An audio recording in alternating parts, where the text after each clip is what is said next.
장관님 본격적인 질의 시작하기 전에 잠깐 화면 한번 봐주시겠습니다. 틀어주시겠어요? 제가 지난 9월 27일 다녀온 강원도 강릉 하시동 해변입니다.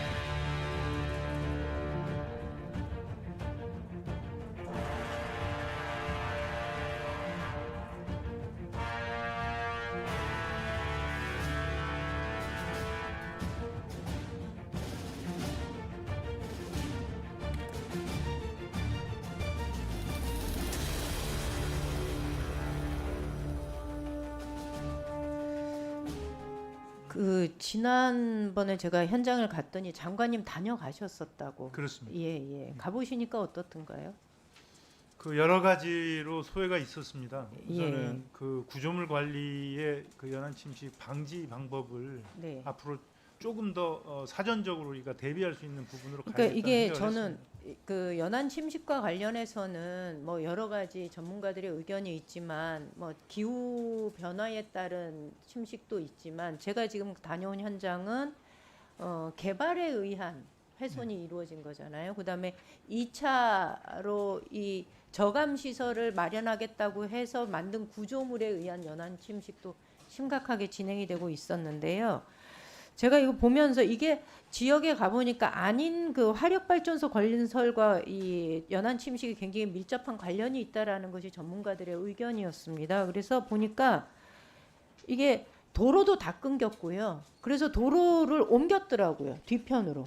옮겨서 지금 한창 건설 중이고 돌재도 쌓고 막 굉장히 공사가 한창인데 제가 이 상황을 보면서 이게 제가 그냥 사진이나 영상으로 보던 것보다 훨씬 더 심각하구나라는 것을 느꼈어요. 근데 혹시 이 발전소 건설할 때요, 해역이용협의소 아까 관련돼서 자료 요청을 했는데 지금 보니까 해역이용협의소는 지금 소송이 진행 중이어서 제출할 수 없다라는 답변이 왔고요. 네. 예.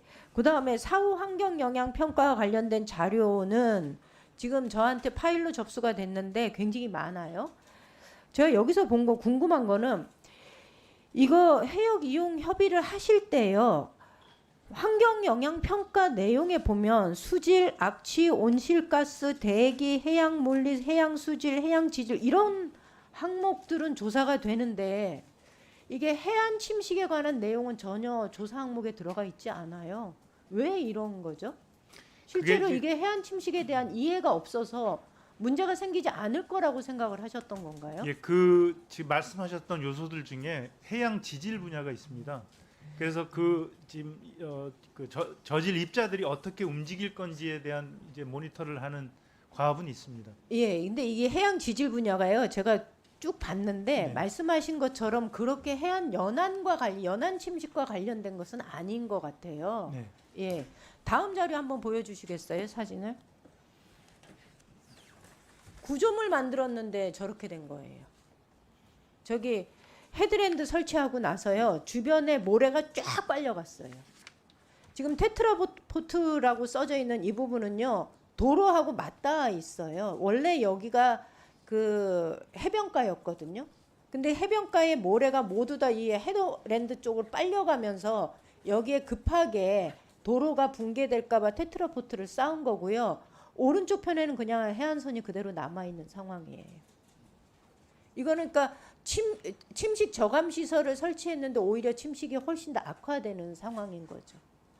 그러니까 이런 경우에 대한 해수부의 대응이나 아니면 어떤 구조물이든 개발 행위든 할 때의 해안선의 변화에 대한 고려가 해수부는 너무나 안이하게 대응한 거 아닌가라는 생각이 좀 듭니다. 이거 좀 대책 마련해야 되지 않겠습니까? 네, 저도 현장 다녀와서 아까도 이제 말씀드렸습니다만은 소회를 잠시 말씀을 드렸습니다만은 구조물 위주로 가는 게 아니라 앞으로는 네. 구조물이 섰을 때 어떻게 이런 그 지질 그 요소들이 움직이는지 그다음에 물리적인 요소가 움직이는지를 사전적으로 점검을 하고 이걸 가지고 그다음에 사업을 진행해 나가는 이 법적 좀 개정 사항들이 있습니다. 이거 법 바꾸셔야 될 것 같아요. 예, 그렇습니다. 네. 그래서 그리고 이거는 사후 환경 영향 평가에도 항목 바꾸셔야 되고요. 네. 해안 침식에 대한 철저한 대비 내지는 영향 분석들을 하지 않으면 이거 앞으로도 계속 이런 현상들이 벌어질 것 같습니다. 예, 그렇습니다. 저도 뭐 현장에서 보고 느꼈기 때문에 그 부분은 위원님께서 말씀하신 대로 우리가 예. 개정을 하도록 좀 하겠습니다. 요 전 화면 좀 보여주시겠어요? 제가 이게 지금 우리나라 요거 말고 그 저희 지금 그 연안 해안 침식 모니터링 결과인데요. 보니까 23년도에 A, B, C, D 등급해서 보면 우려와 심각 등급이 전체 해안선의 43.3%예요.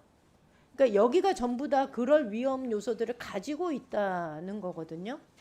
그런데 이것과 관련된 예산이 지금 사용된 거 보면은 여기 자료에 보인 것처럼 원래 총 사업비가 4조 한 4천억 정도인데요. 실제로 집행된 거는 1조 7천억밖에 안 돼요. 이게 왜 이렇게 집행률이 낮은가 보니까 이 해안 침식과 관련된 시설을 할 때에 지방비가 30% 들어가고 국비가 70%이고 이후에 시설이 다 완비되고 난 다음에는 관리가 지방으로 넘어가다 보니까 지방이 이 사업에 매칭을 하지 않아요. 이런 방식을 계속 유지하면 이 사업이 이후에 연안 침식을 막을 수 있는 효과적인 대응책이라고 말할 수 있을까요? 저는 없을 것 같은데. 예, 연안 정비 기본 계획도 사실은 이제 그 수정 계획을 제출을 해야 되는 상황이어서요. 네. 여기에 담아서 진행을 하고자 합니다. 그 구체적인 계획 정리해서 주시고요. 그리고 또 하나 부탁드리고 싶은 거는 이게 시설물 관리 마무리하겠습니다. 시설물 관리가 안 되는 것도 있지만 임시방편식 대응 말고요. 기후변화에 따른 연안관리 방안이나 재해에 대비한 어떤 장기 전략을 좀 마련할 필요가 있다는 것이 관계 전문가들의 전체적인 이야기입니다. 이거는 해양 관련 연구소에서도 제가 과학연구소인가요? 거기에서도 이 문제에 대해서는 굉장히 심각하게 생각하고 있는데 해수부 장관님하고는 어느 정도의 소통이 이루어지고 있는지 잘 모르겠습니다.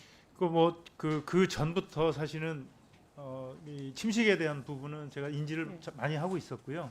아까 말씀하셨던 돌제라든가 잠재 이런 것들이 사실은 선진국에서 테스트가 성공적으로 끝난 것을 갖고 와서 우리가 테스트를 했는데 문제는 지형에 대한 부분하고 그렇죠. 사전 검토에 대한 부분이 좀 구조물 부족했습니다. 놓으니까 그 옆에서 문제가 생기고요. 또 네. 그 옆에 구조물을 놓으니까 그 옆에서 문제가 생기는 거예요.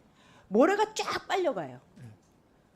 그래서 저는 이 해안은요. 우리 국민이 누리는 휴식지거든요. 이걸 이렇게 아무런 대책 없이 관리하는 방법은 문제가 있다는 생각이 듭니다. 예, 법 개정을 통해서 이거 빠르게 좀 추진을 좀 해 나가겠습니다. 설명을 좀 드리겠습니다. 네. 해안 연안 침식에 대해서 우리 임미애 의원님께서 속초 사례를 들면서 아주 그냥 잘 설명을 해 주셨는데 우리 속초가 지역군 이양수 의원님 질의가 있겠습니다.